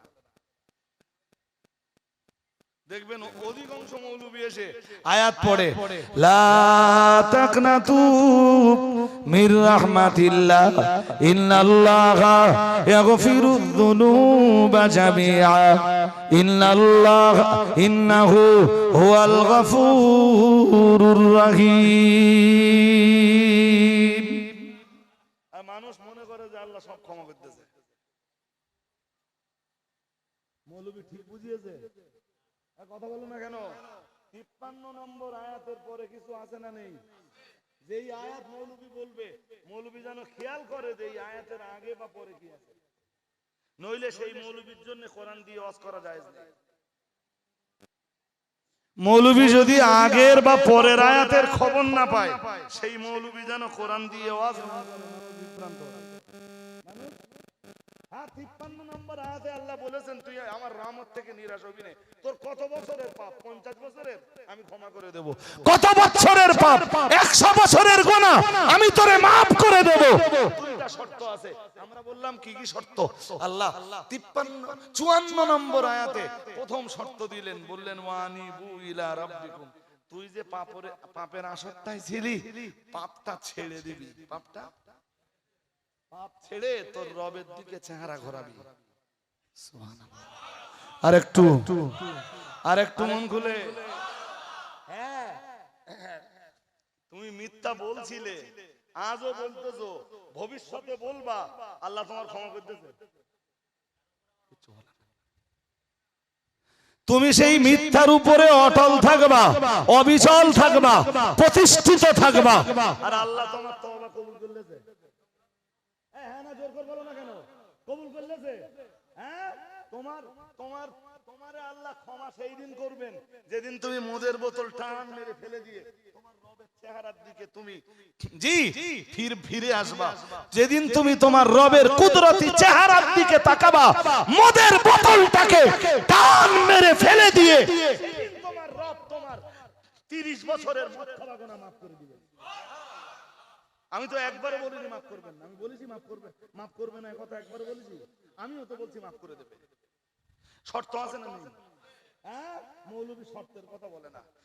জি, রিয়াজুস সালেহিন কিতাবের নাম কি? রিয়াজুস। তাতে লেখা আছে, আমার আজকে আর বলার সময় নেই, একদিনে কি সব পসিবল নাকি? ছেনাটিরা একদিন দাউদ করে সব শুনে নেবে। রিয়াজুস সালেহিনে তওবার অধ্যায় বলা হয়েছে তওবার 6টা শর্ত। কয়টা? কথা বলো না কেন? কয়টা? 6টা শর্ত নিয়ে ওয়াজ করতে গেলে আরেকটা মজলিস দরকার।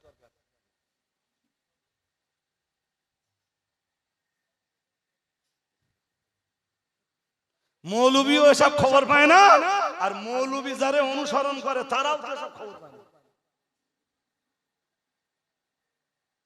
এখনকার অধিকাংশ মৌলবী তো অনুসরণ করতেছে জাহেলের। কিসের? কথা বলো না কেন? কিসের? জাহেলের অনুসরণ করলে এসব খবর পাওয়া যায় না। তুমি আলেমের দরবারে যাবে, হাক্কানি আলেমের দরবারে যাবে, তবে এই খবরগুলো পাবা।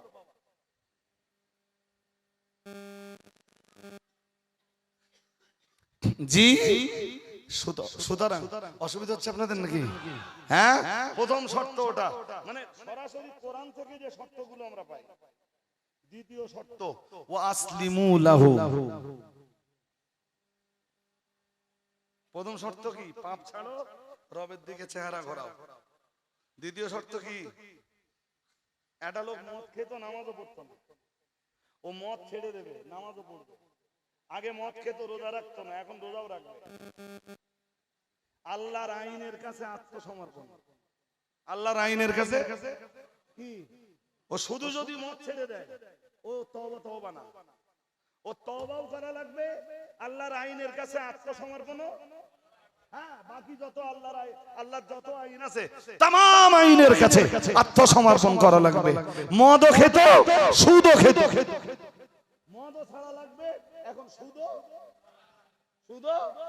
হ্যাঁ, এটা লোক মদ ছেড়েছে, সুদ ছাড়িনি, মদের বোতল টান মেরে ফেলে দিয়েছে, ও তওবা করবে, ওর মদও ছাড়া লাগবে, মানে সুদও ছাড়া লাগবে, জুয়াও ছাড়া লাগবে, লটারিও ছাড়া লাগবে, জেনাও ছাড়া লাগবে, নামাজও পড়া লাগবে, রোজাও করা লাগবে, পয়সা থাকলে যাকাতও দেওয়া লাগবে, সামর্থ্য থাকলে হজ আদায় করাও লাগবে। আল্লাহ তামাম আইনের কাছে ও যখন আত্মসমর্পণ করবে, তখন আল্লাহর দরবারে ওর তওবা কবুল হবে। বুঝতে অসুবিধা হয়? কোন মৌলবীর যদি ক্ষমতা থাকে, আমার এই কথা কেটে দিতে বলবে।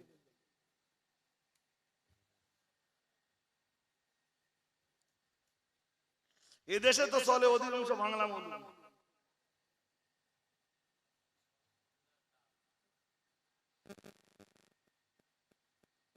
জি, চলতেছে তো সব লেজে। কিসে চলছে? লেজে।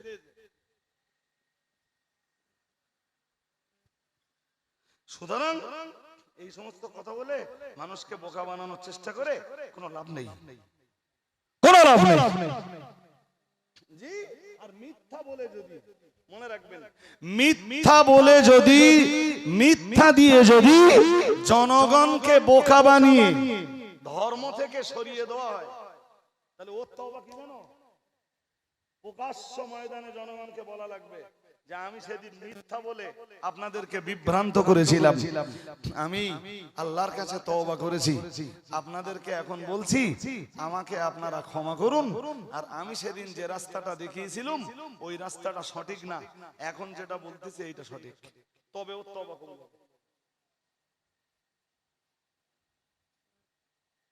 কথা বুঝতে পারেন?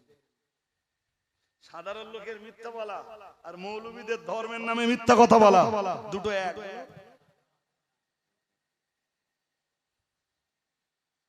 কি কি কি বলেছিলাম বলেন, সব একদম শুরুতে কি বলেছিলাম বলেন, দিন মনে আছে? যে সাধারণ মানুষের জন্য কোরআন সংবিধান, আলেমের জন্যও কোরআন সংবিধান। কোরআন যদি সাধারণ মানুষ না মেনে চলে সেও অপরাধী, আর যদি আলেম মেনে না চলে, সব ভুলে গেছেন শুরুতে, তাহলে আমার এই কথা বলার কি দরকার ছিল? আলেমের কথা কি জাতি বিভ্রান্ত হয় অথবা জাতি সঠিক রাস্তার সন্ধান পায়।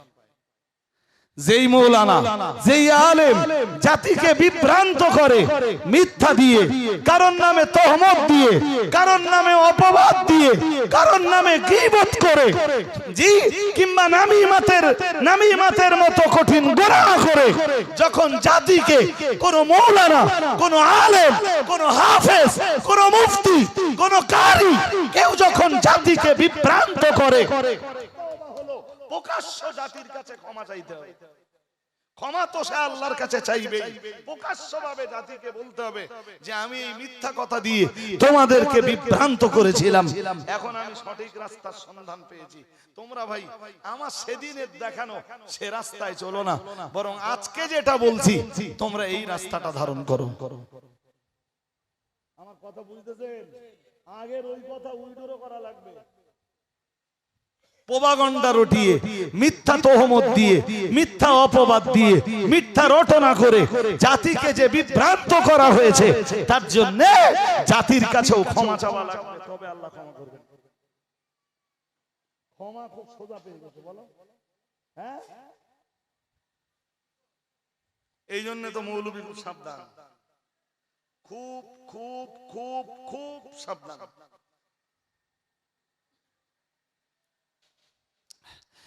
হাজারিরে মজলিস শুনে রাখুন, বলতে বলতে আমি অনেক দূর চলে এসেছি, চলুন আরো একটা ধাপ এগিয়ে যাই। প্রিয় নবী মুহাম্মদুর রাসূলুল্লাহ সাল্লাল্লাহু আলাইহি ওয়াসাল্লাম নবী আমার জানিয়ে দিয়েছেন, ও আমার সাহাবীরা মনে রাখো, আমি মুহাম্মদুর রাসূলুল্লাহ সাল্লাল্লাহু আলাইহি ওয়াসাল্লাম বলছি, আয়াতুল মুনাফিক সালাসুন। প্রিয় নবী মুহাম্মদুর রাসূলুল্লাহ সাল্লাল্লাহু আলাইহি ওয়াসাল্লাম আমার আল্লাহর নবী জানিয়ে দিয়েছেন, আয়াতুল মুনাফিক সালাসুন, মুনাফিকের নমুনা হলো তিনটা।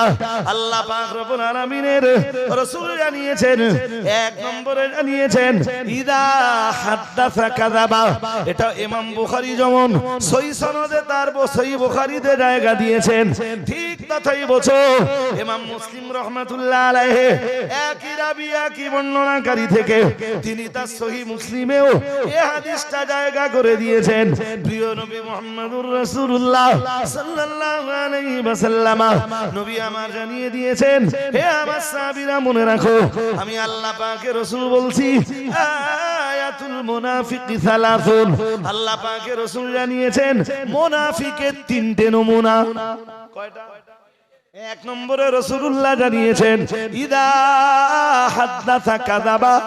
রাসূলুল্লাহ জানিয়েছেন যখন মুনাফিক কথা বলে তো কথায় কথায় মিথ্যা বলে।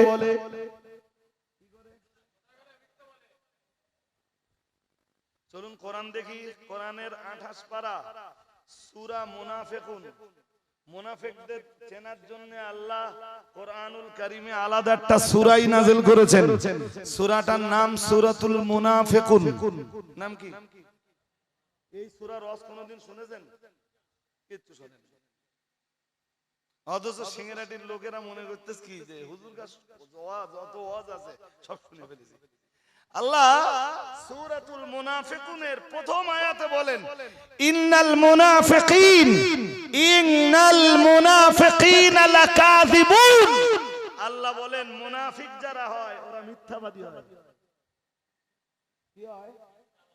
জোর করে বলেন কি হয়? তাহলে আয়াতের সাথে হাদিস মিলতেছে না মেলে না? নবীজি কি বললেন যে মুনাফিকের নমুনা তিনটি, ইদা হাদ্দাসা কাযাবা। বাকি দুইটার খুব বেশি কাজ আজকে নেই, আর যদি ব্যাখ্যা করে বলতে সময় দেন আমার আছে কাজ, আছে কাজ নেই কেন? অবশ্যই আছে।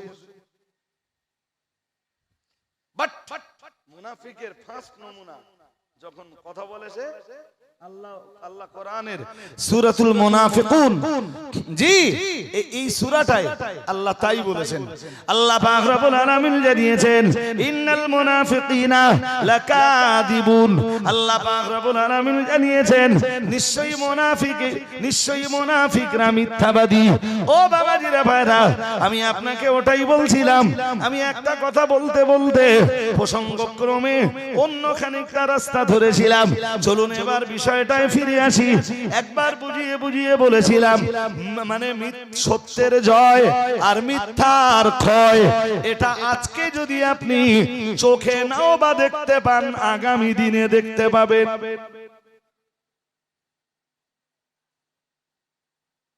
এই যে আমি যদি কোনো সত্য কথা বলি না আপনাদের, সেই সত্য কথাটা আপনাদের কালবে জায়গা করে দেওয়ার দায়িত্ব আল্লাহ। কোন মিথ্যা যদি বলি তো সেই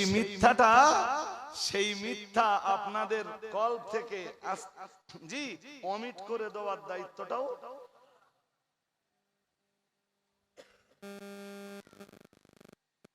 ও ভাই, আজ পর্যন্ত কত লোকে আমার নামে কত মিথ্যা কথা রটিয়েছে। তা আমি শুধু কি বলি জানেন? আমি বলি আমি যদি ওই অপরাধের অপরাধী হয়ে থাকি, তো ওই মিথ্যা কথাটাই মানুষের কলবে জমে যাবে, আর মানুষ আমাকে ওই অপরাধী ভাববে। আর যদি আমি অপরাধী না হই,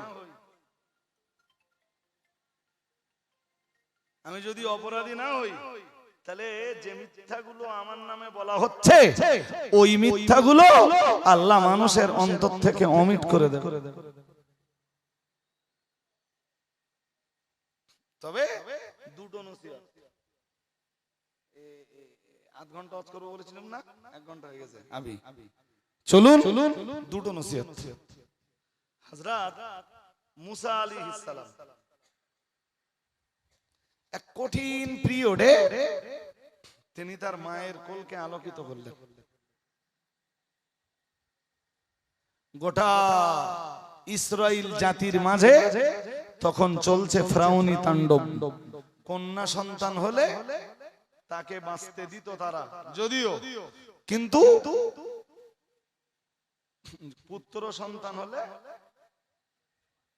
মুসা আলাইহিস সালামের মা আল্লাহকে ওই পিরিয়ডে বলেছিলেন, আল্লাহ আমার গর্ভে তো সন্তান আছে, আপনি না হয় কন্যা সন্তান দেন। কিন্তু কুদরতের খেলাকার ঠিক মুসা আলাইহিস সালামকে ওই পিরিয়ডে মুসা নবীর মায়ের কোলে আল্লাহ পাঠালেন। আল্লাহ বলেন, কোরআন বলছে وأوحينا إلى أم موسى أن أرضعيه فإذا خفت عليه فالقيه في اليم। আল্লাহ পাক রব্বুল আলামিন বললেন, ও আমার নবী মুসার মা, আমি আল্লাহ পাক রব্বুল আলামিন বলছি, মহান আল্লাহ জানিয়েছেন وأوحينا إلى أم موسى, মহান আল্লাহ জানিয়েছেন আমি হযরত নবী মুসা আলাইহিস সালামের মায়ের কাছে ওহী করেছিলাম আন আরদিহি। আল্লাহ পাক রব্বুল আলামিন বললেন আন আরদিহি, আমি মুসার মায়ের কাছে ওহী করেছিলাম, ও আমার নবী মুসার মা, তুমি তোমার মুসাকে, তুমি তোমার বাচ্চাকে দুধ পান করাও। আমি আল্লাহ পাক রব্বুল আলামিন বলছি ফাইদা খিফতি আলাইহি, যখন তুমি তোমার মুসার জীবন বা প্রাণ নাশের আশঙ্কা করবা, তুমি ধরা পড়ে যাবার আশঙ্কা করবা, ফালকিহি ফিল ইয়াম্মি, তখন তুমি তোমার মুসাকে একটা বাক্সের ভিতরে ভরে নদীর পানিতে ভাসিয়ে দাও। আমি আল্লাহ পাক রব্বুল আলামিন বলছি, তবে মুসার মা সাবধান হয়ে যাও, ওয়ালা তাখাফি ওয়ালা তাহজানি রাদ্দুহু ইলাইকি, আল্লাহ পাক রব্বুল আলামিন বললেন, ও আমার নবী মুসার মা, তোমার মুসাকে যখন একটা বাক্সের ভিতরে রেখে নদীর পানিতে ভাসিয়ে দেবে, তখন মা হিসাবে, জননী হিসাবে তোমার ভিতরে একটু ভয় তৈরি হতে পারে। বাক্স কোথা, মানে নদীর পানিতে বাক্স ভাসিয়ে দিলে কোথাকার বাক্স কোথায় চলে যাবে তার তো কোনো ইয়াত্তা নাই। আমি আল্লাহ পাক রব্বুল আলামিন তোমার আত্মপ্রশান্তির জন্য বলছি, ওয়ালা তাখাফি, খবরদার খবরদার জানো মুসার মা তুমি কোনো ভয় করবা না। ওয়ালা তাহজানি, খবরদার জানো তোমার মুসাকে নিয়ে তুমি চিন্তা করবা না। আমি আল্লাহ পাক রব্বুল আলামিন বলছি, ইন্না রাদ্দুহু ইলাইকি, ও আমার নবী মুসার মা, আমি আল্লাহ পাক রব্বুল আলামিন বলছি, ইন্না রাদ্দুহু ইলাইকি, সময় হলে আমি আল্লাহ আবার তোমার মুসাকে তোমার কাছেই ফিরিয়ে দিব। ভেঙে পড়ো না, তোমার মুসা একদিন তুমি ফেরত পাবা। মুসা যদি তোমার হয়, তোমার মুসা একদিন তুমি, মুসা কার? মুসা কার?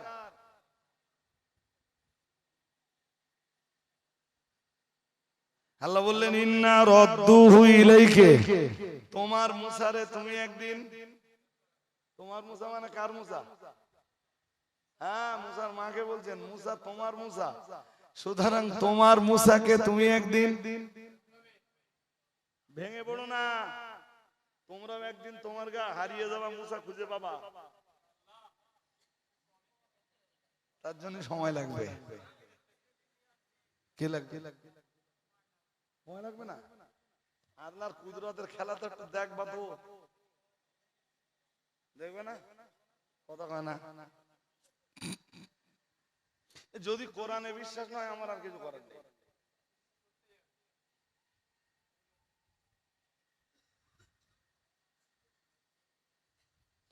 ইন্না রাদ্দুহু ইলাইকি ওয়া জাইলুহু মিনাল মুরসালিন, আল্লাহ পাক রব্বুল আলামিন বললেন, ও আমার নবী মুসার মা, তোমার মুসাকে আমি ফিরিয়ে দেব, ওয়া জাইলুহু মিনাল মুরসালিন, আর তোমার মুসাকে শুধু তোমার কোলে ফিরিয়ে দেব না, আমি আল্লাহ তোমার মুসাকে আমি নবী বানাবো। আর একটু মন খুলে বলো, এখন দুধ পান করিয়ে দাও, বাকিটা তো ইতিহাস।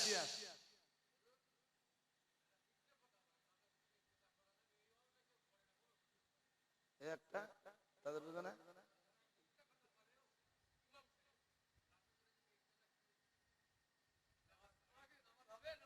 আরে বাবা, মিথ্যাবাদীর পিছনে ইক্তেদা, মানে মিথ্যাবাদীর পিছনে ইক্তেদা, তাই তো? মিথ্যা কথা বলা কবিরা গুনাহ, আর যে কবিরা গুনাহ করলো তার পিছনে ইক্তেদা করা মাকরুহ তাহরিম। এটা শুধু আমার জন্য না, নির্দিষ্ট কোন মৌলবীর জন্য না, সবার জন্য একই কথা। আমি কি বলছি শুনছেন নাকি? শুনছেন না? যাক, কি বোঝাচ্ছিলাম, যে সত্যের জয় আর মিথ্যার, বলুন বলুন, হবে হবে না? আল্লাহ যে মুসা আলাইহিস সালামের মায়ের সাথে যে ওয়াদা করেছিলেন, আল্লাহ সে ওয়াদাটা পূর্ণ করলেন। আর একটু মন খুলে, জি, যে ইউসুফ নবীর কথা মনে পড়ে, কি মনে পড়ে বলেন দিন? ইউসুফ আলাইহিস সালামের ভাইরা এসে কি বললো? ইন্না যাহাবনা নাস্তাবিক ওয়া তারাকনা ইউসুফা ইনদা মাতাইনা ফাকালাহু যিব ওয়া মা আনতা বিমুমিনিন লানা ওয়ালাউ কুননা সাদিকিন ইউসুফ আলাইহিস সালামের ভাইরা রাত্রে বেলায় যখন হযরত নবী ইয়াকুব আলাইহিস সালামের কাছে ফিরে এলো, মহান আল্লাহ জানিয়েছেন ওয়াজাউ আবাহুম ইশাই ইয়াবকুন, কাঁদতে কাঁদতে কাঁদতে কাঁদতে তারা হযরত নবী ইয়াকুব আলাইহিস সালামের কাছে তথা তারা তাদের বাবার কাছে ফিরে এলো। সব কটা কাঁদছে, কান্না সত্যি না মিথ্যা? তাহলে এখান থেকে আপনার আরো একটা শিক্ষা নিতে হবে, মিথ্যা কান্নাও আছে। হ্যাঁ না কিছু বলে আছে না নেই? মিথ্যা মিথ্যা কান্নাও। এই যে হুজুর স্টেজে ওয়াজ করতে করতে রাত তখন 12টা 12:30 বাজে, ওয়াজ পুরো বন্ধ করতেছে, যে হাওয়া করে কাঁদতেছে। হঠাৎ শ্রোতারা সবাই অবাক, হুজুর ওয়াজ বন্ধ করে দিলে আবার কাঁদতেছে, হুজুর এত কান্দে কেন? হঠাৎ হুজুর কিছু হলো নাকি? হুজুর আপনার কিছু হলো নাকি? আপনি ওয়াজ বন্ধ করে দিয়েছেন, এই শত শত মানুষ আপনার জন্য বসে রয়েছেন, হুজুর আপনি ওয়াজ বন্ধ করে দিলেন কেন? হঠাৎ হুজুর বলে ফেললেন, তখনও হুজুর কাঁদছেন, কাঁদতে কাঁদতে বললেন বাবা আমার রান্নাঘরের চালে আগুন জ্বলছে। কি জ্বলছে বলেন?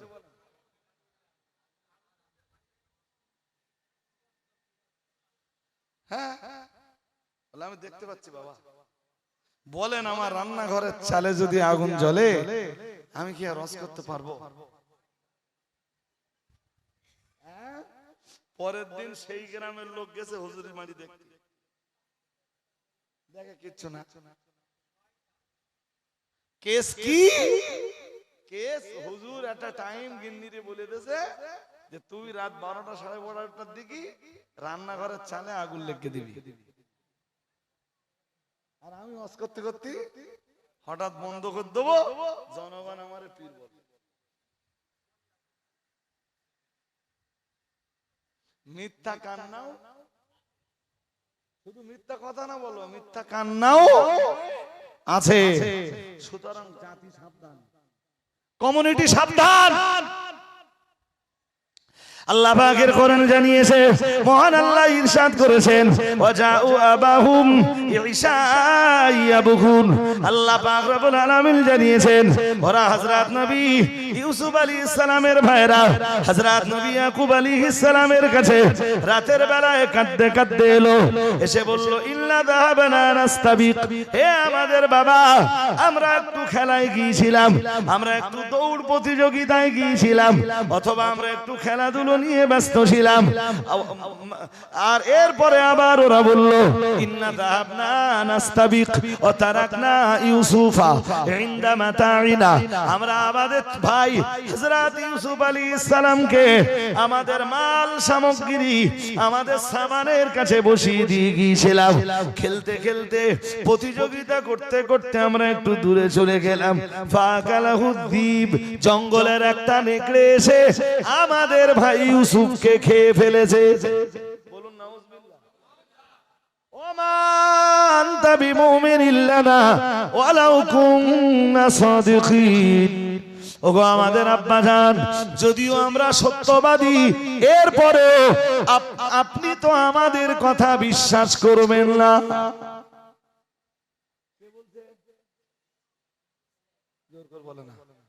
আরে বাবা শুধু ওইটা বোঝাতে যাচ্ছি না তো, এই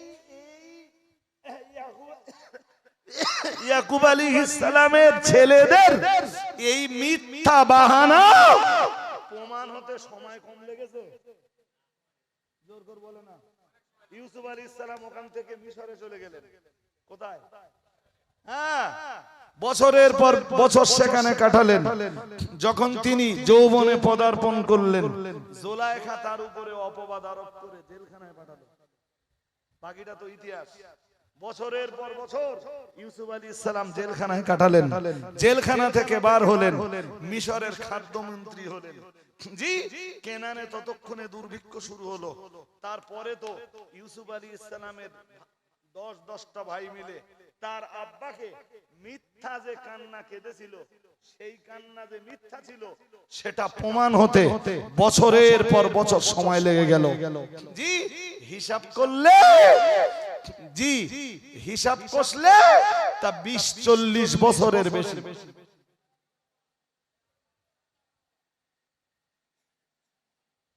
সত্যের জয় হবে, তবে সত্যের জয় হওয়ার জন্য কি লাগবে? সময় লাগবে, ধৈর্য ধরুন, ইনশাআল্লাহ। কথা বলেন।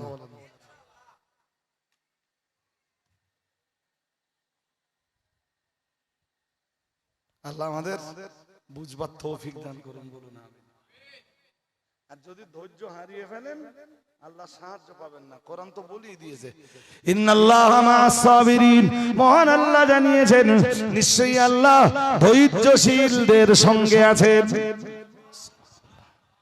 আমার জীবনে আমি যে ধৈর্য ধরেছি, যে ধৈর্য ধারণ করেছি, আপনি কল্পনা করতে পারবেন? এখনো তাই, আজও তাই। এমন সময় গেছে জানেন, আমার রাত্রে দুটো দাও, সকালবেলা ফেরত আসতে দুটো। কি ব্যাপার? হুজুররা আপনার সাথে করবেন। ওই ধৈর্যের ফলে আজকে আল্লাহ কোথায় পৌঁছেতে জানেন?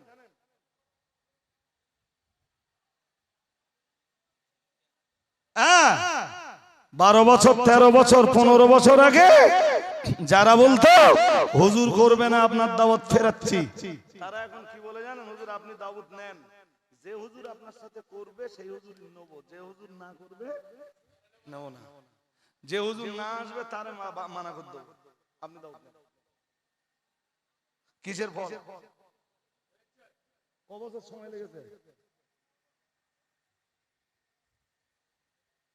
কত বছর বলেছি?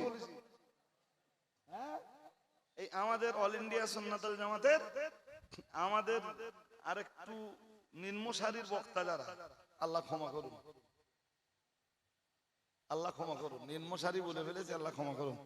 আসলে এই জন্য বলেছি যে আমাদের চাইতে দাওয়াত পত্র যাদের একটু বক্তা ভালো তারা, জি তো তারা আমার মাঝে মাঝে এই কথাটা বলে ভাই মাঝে মাঝে দাওয়াত ফেরত আসতে, ধৈর্য ধরো।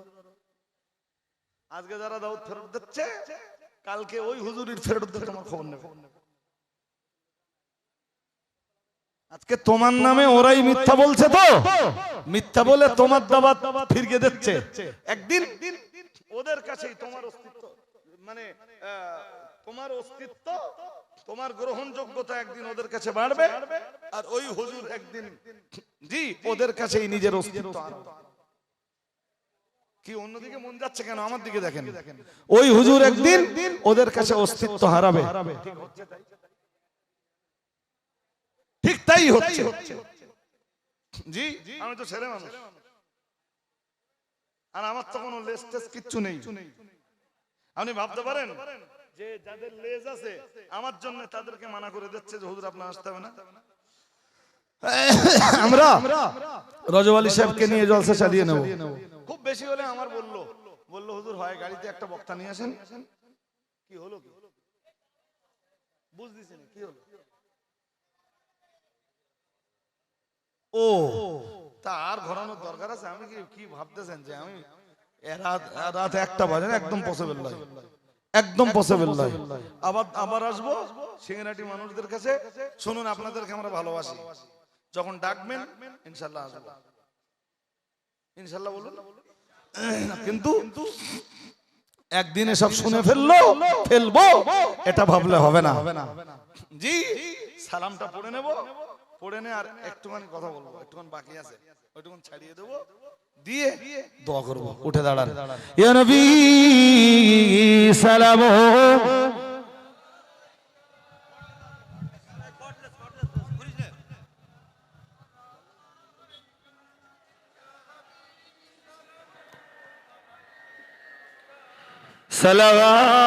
সালাওয়াতুল্লাহ আমরা যে আপনার দিওয়ানা, আপনি যে মোদের ঠিকানা, কবে যাব আবার মদিনা, পাঠালাম সালামের নজরা